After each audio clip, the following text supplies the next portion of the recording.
Good evening, everyone. Thank you all so much for joining tonight for this new series, Judaism's Three Pillars, which is a series that we're going to be doing throughout the month of June, which has been inspired by the memory of my nephew, Donny Morris, Zichrono Livracha.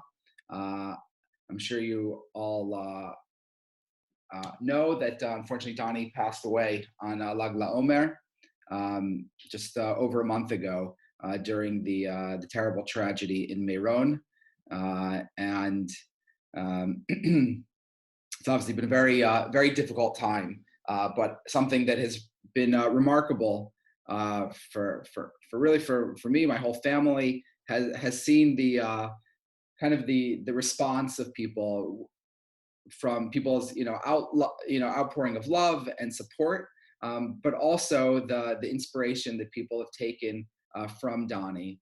It seems that his story has touched many people, and so we're deeply kind of humbled and touched, to know that Donny has had this beautiful legacy, and that by just being a wonderful kid that he was able to inspire many people through the story of his life, and so that's really kind of formed the foundation of this series, because in many ways we'll talk about what Judaism's three pillars are, but they're very much, I would say, Donny exemplified these different pillars.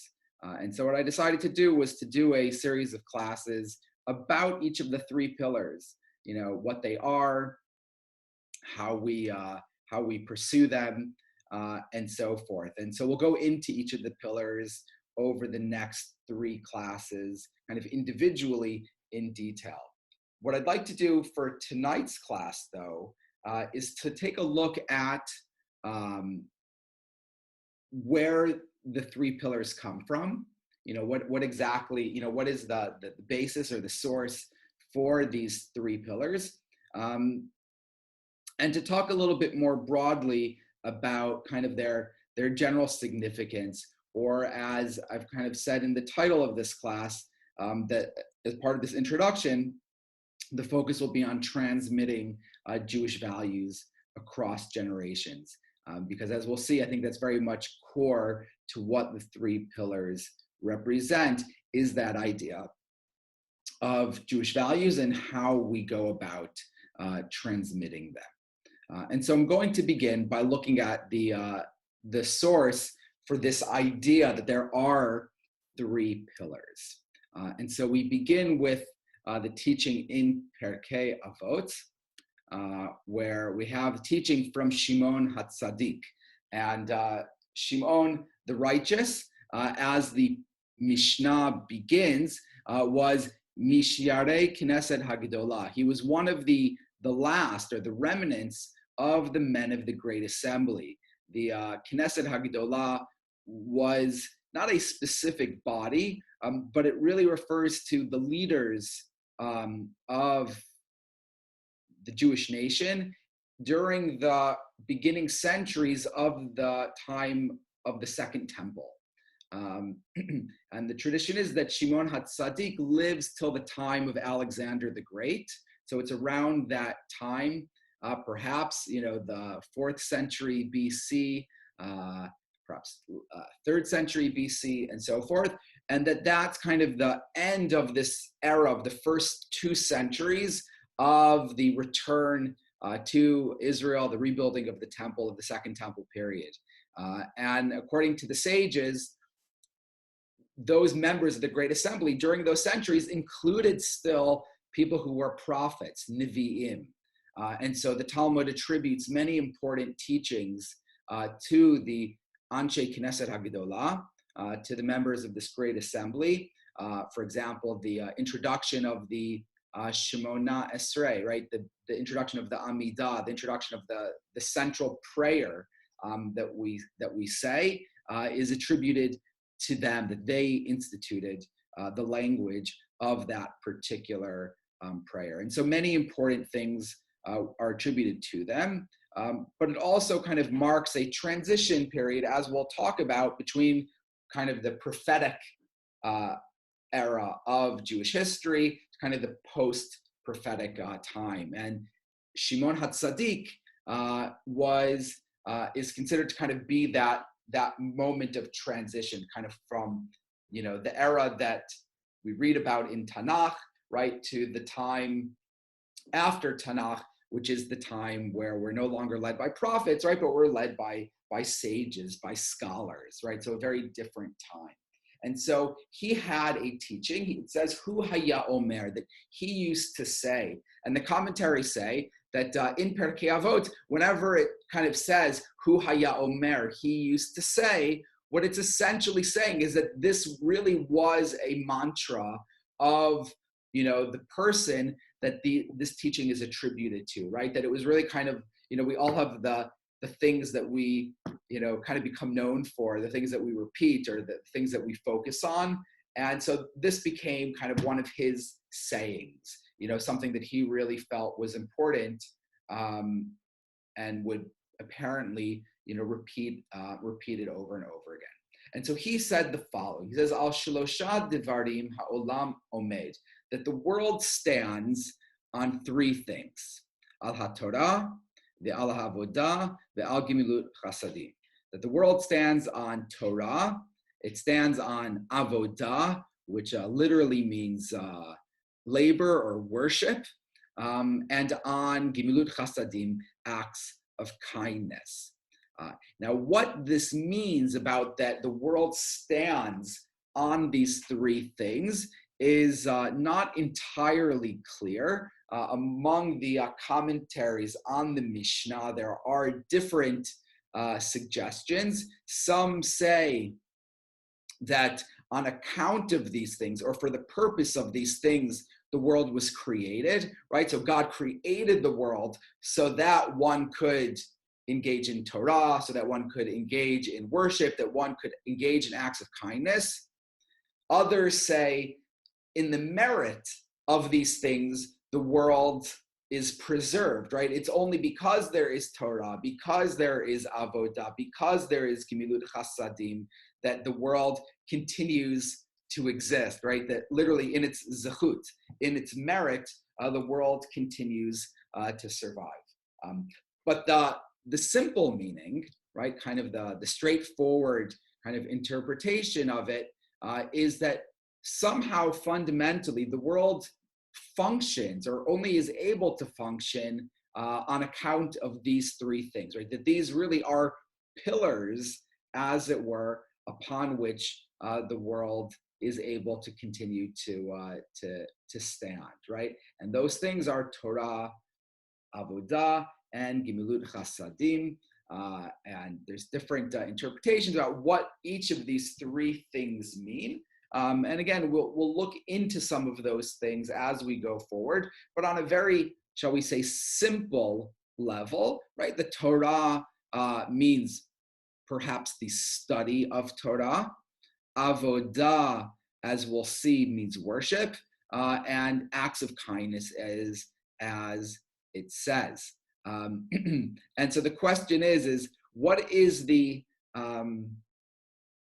shall we say, the significance of these three things, that we would say it's on account of these things that the world is sustained, right? They seem to be quite general, right? They're not actually anything too specific, right? It's not referring to specific mitzvot or to specific ideas. They seem to be actually quite general. And so they may, in fact, actually be categories or areas, as it were. And we'll take a look a little bit about what that means. But I want to just start by sharing with you the way that at least one approach to how this was understood.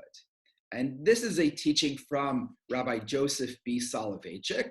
Rabbi Salvajic of blessed memory was the Rosh Yeshiva, the head of the rabbinic seminary of Yeshiva University for decades. And he really was considered to be one of the most important Jewish thinkers, certainly within the Orthodox world, in the 20th century. And he explained this in the following way. He said that these things represent collectively different aspects of the human condition, as it were. He said Torah, that refers to the intellect, right? To our ability to engage our mind with the service of God. Gimilut chasadim, acts of kindness, that refers to our body, right? To the fact that we use our physical self in our service of God by physically doing things for other people, right? And so in that you find mind and body. And the final part, right, is the idea of soul, or what we might call heart, right? The idea of the emotion. And he says that's what avodah represents, right? That's what prayer is. We'll talk about that in a moment. But he says collectively, these things represent the idea that one should immerse the totality of themselves in their service of God, in their following of Torah, in their being Jewish people, right? That for a person to be a, shall we say, a complete Jew, or to have a full Jewish life, they need to give their intellect, they need to give their body, and they need to give their heart into it. And if a person, kind of intellectually engages in Judaism, but doesn't emotionally engage with it, there's something which is lacking, right? A person who, connects to it emotionally, to it, but practically doesn't kind of do anything with it, in a sense, physically with their body, there's something which is missing, right? A person ultimately has to engage all of the aspects of what it means to be a person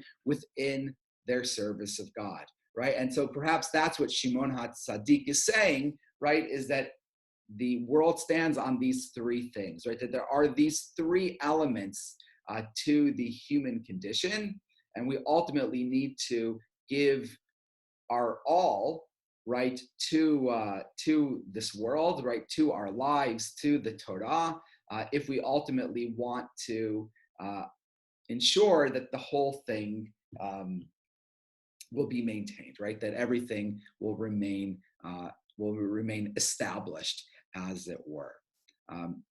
Before we go on and kind of reflect on that, I just want to take a moment to just briefly talk about that one middle one, that idea of avodah, that idea of worship.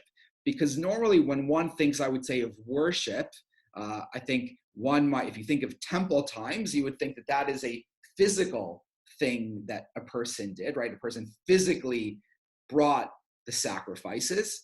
And even if you think about it in contemporary terms of prayer, right, where prayer has replaced sacrifice, I think it'd be very easy for a person to say that, in fact, what does that represent? That represents the intellect, right? You think about God when you pray.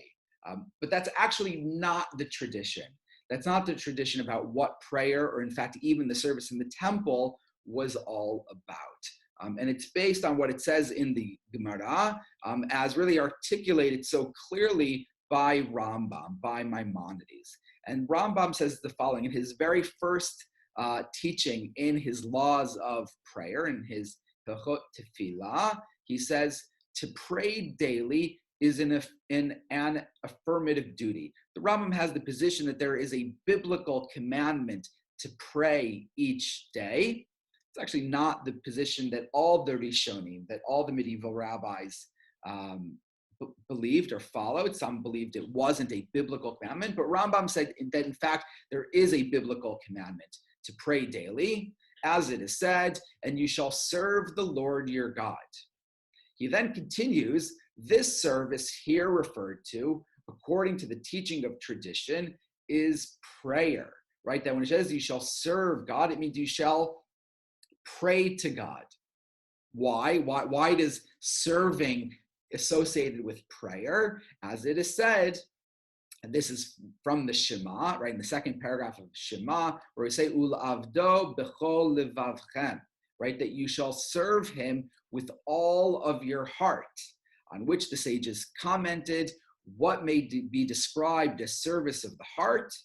Prayer, right? Ezo hi avodah shebalev, zo tefillah, right? And so here you have this tradition among the rabbis that fundamentally prayer is meant to be an emotional experience, right? That one is supposed to feel prayer, right? One isn't supposed to think prayers, right? One doesn't simply recite prayers, but one is meant to feel, right, prayer, right? The experience of worship, right? That notion of devotion, kind of being fully into it within your heart, right? And that is the essence of prayer. And so we'll have a class where we'll focus on prayer. We can think some more about that. But fundamentally, again, what that means is that each of these elements touch on a different aspect of what it means to be a person, right? Heart, body, and mind. And what Shimon HaTzadik is saying, that the world rests on them all. You can't only have one or two of them. You need to have all three, right? You need, right, the passion, you need the mind, and you need the practical, right? The application, as it were, right? You need all of those things for the world to function, right? And certainly for Judaism to be lived to its fullest, right? It requires that complete, shall we say, service to God. Serving God not with part of ourselves, but serving God with all of who we are. And again, those three areas were areas that my nephew really had some special relationship to prayer, as we'll talk about, to the study of Torah, and also to acts of kindness as well. He was a lovely boy. And so in that sense, I really felt when thinking about him and thinking about this teaching in Pirke Abot, I really felt that there was something that fit together with them, and felt that would be the best way to kind of commemorate his life and to be inspired by it would be to study this ancient teaching of our sages that continues to be so important to us today.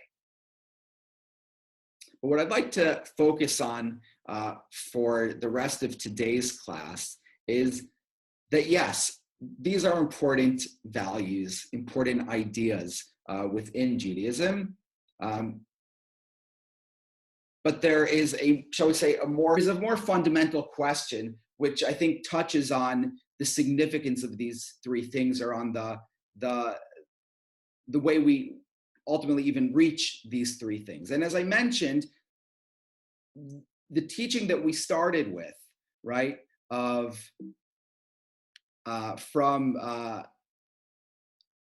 go back over the original teaching we started with from Pirke Avot is the second teaching in Ethics of Our Fathers. And so it's significant, right, that it's something which is so early on. And I think you appreciate how significant it is when you look back at the first mishnah as well. So let's take a look at the first mishnah in Pirke Avot, where it says the following.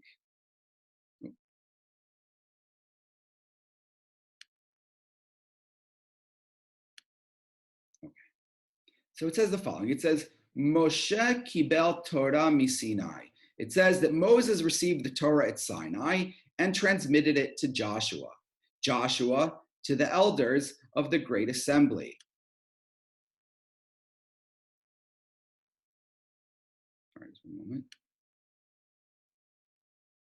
To the Joshua to the elders, and the elders to the prophets, and the prophets to the men of the Great Assembly. Right. So what the opening teaching of Pirke Avot is saying that there was a misorah, right, a transmission that occurred, right, and it goes to the very beginning to Moses, and then talks about how that transmission worked, right? And this is so important because here it's not talking about the written law, right? So the text of the Torah, which of course has been transmitted, right? It's a text, it's easy to transmit, to pass it from one generation to the next. It's a written word. But when it comes to the oral tradition, right, the traditions of perhaps how that text is understood, or perhaps values or stories or ideas, right, those things were transmitted orally. And so what the Mishnah is telling us is that there was a way, right, that this was transmitted by passing it from kind of the leaders of every generation as it went, right? And so it describes of Moses to Joshua, right, his student, Joshua to the elders, like the elders are described in the Torah as well, and then ultimately to the prophets, right, to the Nevi'im, the prophets who lived during the first temple era, and then from the prophets to the men of the great assembly, right, those that I mentioned, right, those that lived at the beginning of the second temple era. And then it says, they said three things: be patient with justice, raise many disciples, and make a fence around the Torah, which some people say is similar to what it says in the second Mishnah. The idea of justice is the idea of kindness, right? You have to be kind to others, means you have to be fair. Raising many disciples is the idea of Torah, right? You need to preserve Torah with students. And making a fence around the Torah speaks to the idea that you have such love, such commitment to the Torah that you even want to make a fence around it, right? And so this, here they're talking about in specific ways, right, these ideas of the heart, the body, and the mind. And then the very following teaching is Shimon HaTzadik, the last of the members of the Great Assembly, who gave the general principles, right, which is Torah, Avodah, and Gemilut Chasadim. And so you find here that this idea is so important that it's in fact the very first teaching of all of Pirke Abot. So when they talk about this idea of transmission, right, that there, and Pirke Abot will be full of different sayings and lessons. The very first one, right, the first one said by the person who really marked the transition from the prophetic age to the rabbinic age, is this idea of heart, body, and mind, right? That has to be at the very core of a person's Jewish life. It's at the very core of preserving Judaism from generation to generation. It perhaps is such an important idea that he, as the transitional person, that was the thing he just repeated, over and over again. That really, what he was saying is, that's the beginning, that's like the most kind of fundamental idea that I can share with you that has to be preserved. And that's really what Pirke Avot then is really about. It's all about Misorah. It's all about transmission and transition. And so the idea that I'm interested in thinking about with you is how do we go about ensuring that these ideals, these values are in fact transmitted from generation to generation, and that in fact, as a community, we continue to reflect and to kind of embody and to imbibe these values from one generation to the next one.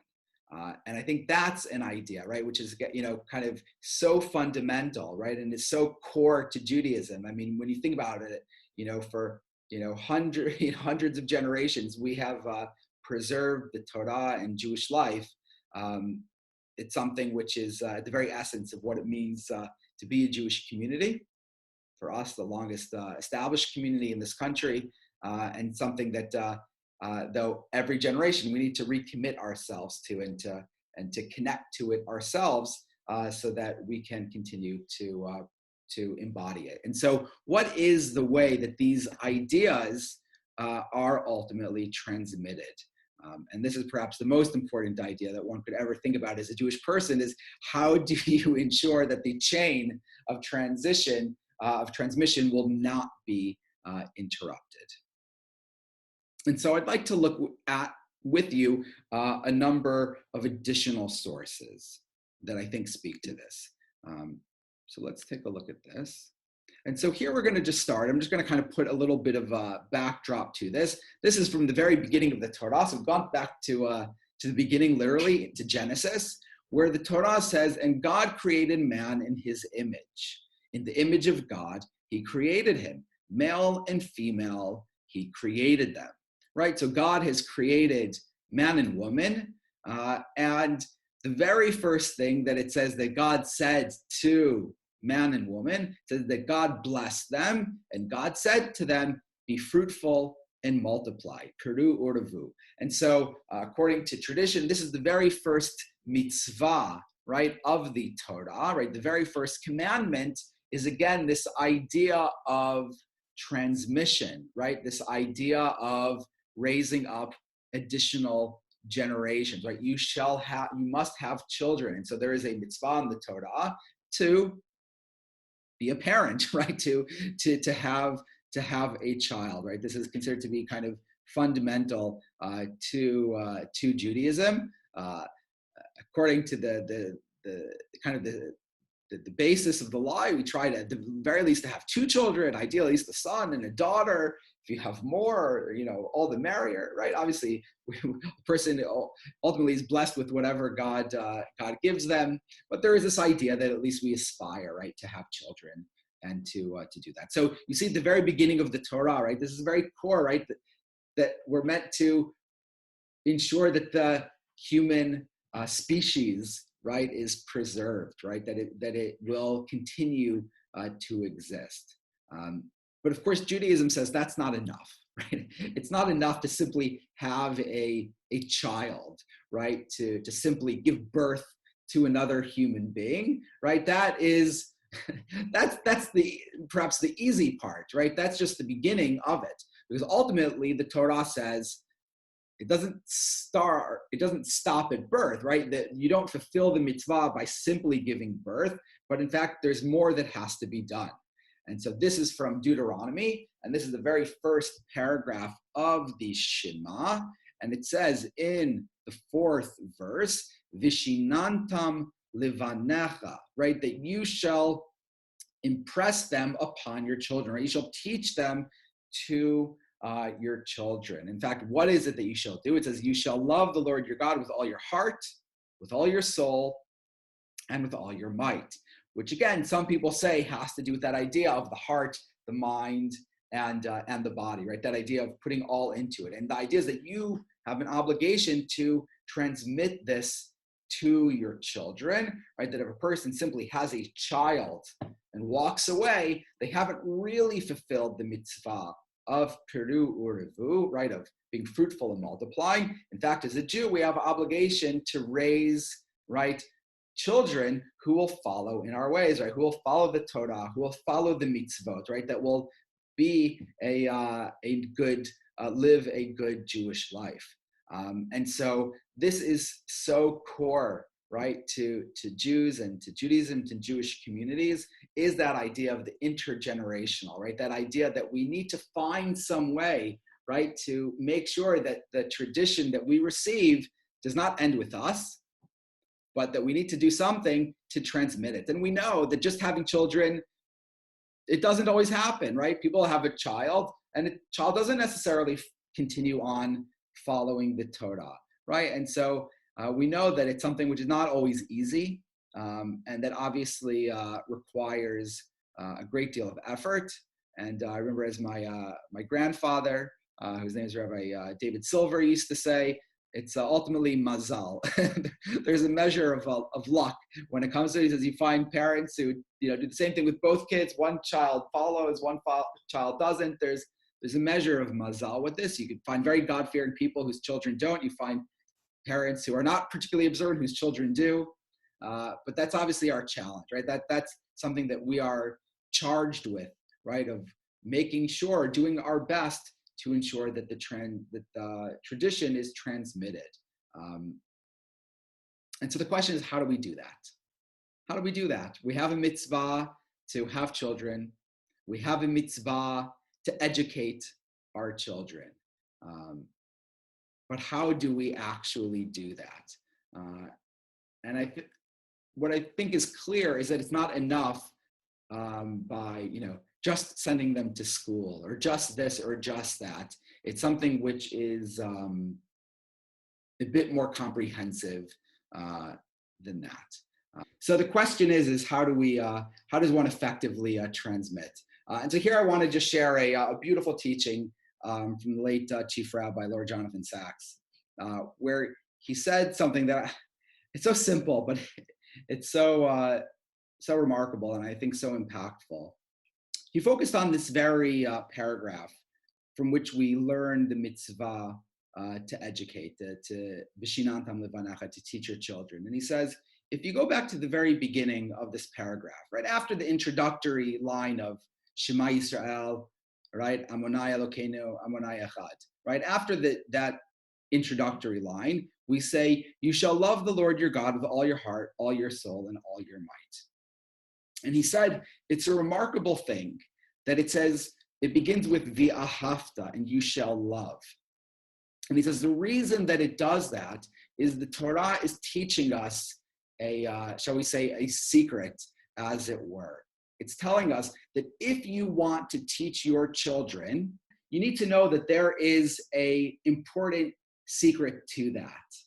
That the only way you can teach your children to do something, to believe in something, to be a certain way, is for you to love that thing as well, right? If a person wants, their children to go to synagogue, the only way to ensure that your child will want to go to synagogue is if you love going to synagogue yourself. If you want your children to, study the Torah, you have to love studying Torah yourself, right? That ultimately the ability to teach relies on who you are and what the thing is that you love. And if you don't love something, you can say it today till tomorrow, it's not a good chance that your children will ultimately adopt it themselves, right? As they, there's all these different sayings, do as I say, not as I do. Well, we know that that's rubbish, that your children aren't going to do what you say if you don't do it yourself, right? That ultimately it has to do with what you do, with the commitments that you make, right? The sacrifices you make for something, because that's where you really show that it's important, right? That when you show that something is so important to you, that you love it so much, then those are the things that you will teach your children. And it's not going to need to be something that you teach your children, in some kind of like cerebral way, but it will be ahava, right? It will be love.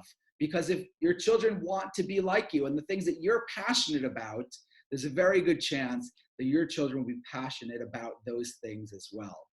And I once heard a beautiful story that really illustrates this point.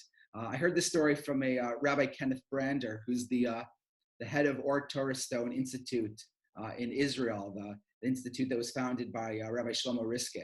And Rabbi Brander used to be a rabbi in Boca Raton, which is where my parents now reside.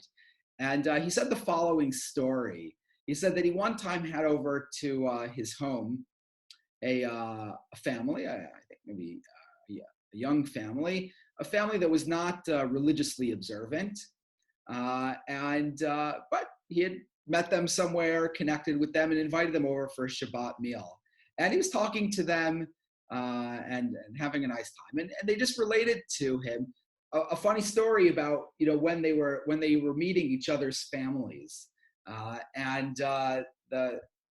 they were saying that when the husband met his wife to be's family, he asked her, he says, is there anything I should know before I meet your parents? And she said to him, she goes, my parents, they're easygoing, they're great, they're going to love you, you're going to love them, nothing to worry about at all. She says, there's just one thing. She says, my dad has zero tolerance for gossiping. He says, if you start talking about like other people, he's literally going to get up from the table and walk out of the room. He literally has no patience for when people start kind of chatting about other people. Fine. No, okay, that was a story. He said many months later, he had them over again for a Shabbat meal, and he's talking to them, and again, they're talking about their backgrounds. And he said that the wife says, Rabbi Brander, my family actually is descendants of rabbis. She goes, oh, he says, anybody that I would know? She says, I don't know. She says, the family name was Kagan. The name was Israel Mayer Kagan. And Rabbi Brander took a step back. He says, Rabbi Kagan, he's one of the most famous rabbis from the beginning of the 20th century, who's known as the Chafetz Chaim. He was a rabbi in Radin in Poland, and he wrote a book called the Chafetz Chaim. Now, he wrote many other books, but this book, Chafetz Chaim, was devoted to the idea of not speaking Lashon Hara, of not speaking about somebody else. And in fact, there's all these stories that the Chafetz Chaim was so meticulous to never speak idly about another person, right? That he never, ever engaged in Lashon Hara. Some people say even when people would come to talk to him, he would have a little paper in front of him reminding him not to talk Lashon Hara, that it was something he took so seriously. And Rabbi Brander said it's an amazing thing. He says this family was not observant anymore. This was not like a Shomer Shabbat, from family. They weren't. But he says, but there was one thing that they didn't do. They did not speak Lashon Hara. And he says, that's where you see the transmission. He says, if there is something that you are passionate about, if there is something that you are truly committed to the core of your being, that thing will never get lost. That thing will always be a part of your family tradition. That's exactly what Rabbi Sachs was saying. If you want to transmit the tradition to your children, you need to love it yourself. And if you love it yourself, your children will love it as well. And I just think that is such an important idea that, when parents speak to me about their children and wanting to ensure that their children will follow the Judaism and so on, I said, ultimately, it all depends on you, right? And, some people say, do I have to make sure I bring my kid to synagogue? I said, listen, if your kids see that there is something that you are passionate about, your child will be passionate about it as well. So if your child sees, that when you go on holiday, you still celebrate Shabbats, that you still, maybe you go somewhere where there is no synagogue, but you still say the prayers, in your hotel room, right? If your children see that you go out of your way to help somebody out, they have a new child and you go make them a meal and you drive around to pick things up and they see all the chesed that you do, right? If they see that, it's 9 o'clock at night and you're tired, but you realize I haven't studied any Torah today, so I'm going to take out a Jewish book and I'm going to study some Torah for a half hour. And they see that you do that, they will see that those things are important to you. They will see that ahava, and then they will embrace those things as well. And it's so important, right? So often, I'll meet people who perhaps they had that experience as children. And so of course these things are important to them. But I say, unless your children ultimately see that and they experience that as well, then the fact that you have memories of that doesn't help your kids because they won't have any memories of that themselves. So you might remember your grandmother lighting Shabbat candles, but if your kid doesn't watch you light Shabbat candles, who are they going to remember, lighting them? And so it ultimately relies on parents, right? Or grandparents, aunts and uncles, whoever it is, that when people see that you are passionate about something, they will be passionate about those things as well. And I think what's amazing when you think of these three areas of Torah, prayer, and acts of kindness, they really reflect what I would say are the three spheres of Jewish life. Because of course, prayer, we associate it primarily with synagogue. We identify study with yeshiva, right? With the Beit Midrash, a study hall, a school, right? And when we think of acts of kindness, that happens in our homes, right? That happens with people, not in the context of synagogue, not in the context of yeshiva. It's people interacting with one another. And what Shimon HaTzadik was telling us is that Jewish life cannot be limited to only one of these areas or to only two of these areas, right? If a person lives a Jewish life in school or in synagogue or in home, but not in all of those things together. There's something which is missing. There's something which is missing. It's only when those three things are working together, the home, the synagogue, and the school, that creates the pillars upon which Jewish life is able to be sustained and preserved. And what that means is that we need to be passionate about all of those things. We need to be passionate about Jewish education.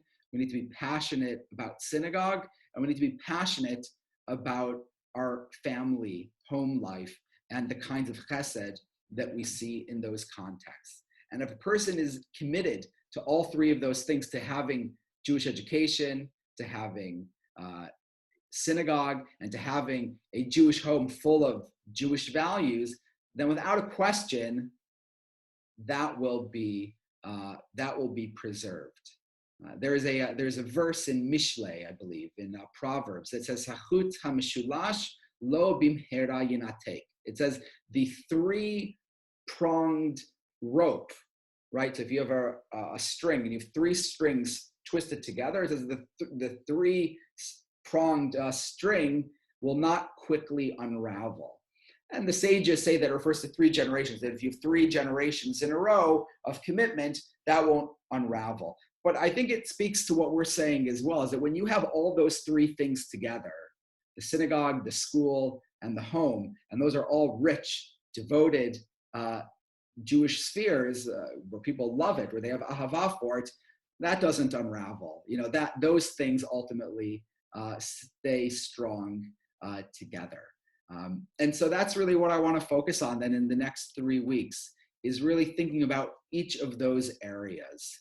Thinking about chesed, kindness, right? Our interpersonal relations, thinking about our relationship to synagogue, and thinking about our relationship to the study of Torah, thinking about Judaism in an intellectual way, Judaism in an emotional way, Judaism in a physical way. Because ultimately, it's when those three things are intertwined, when each of those three things are together, and we have ahava, we have commitment and devotion to those things, then we will do exactly what Shimon HaTzadik was concerned about.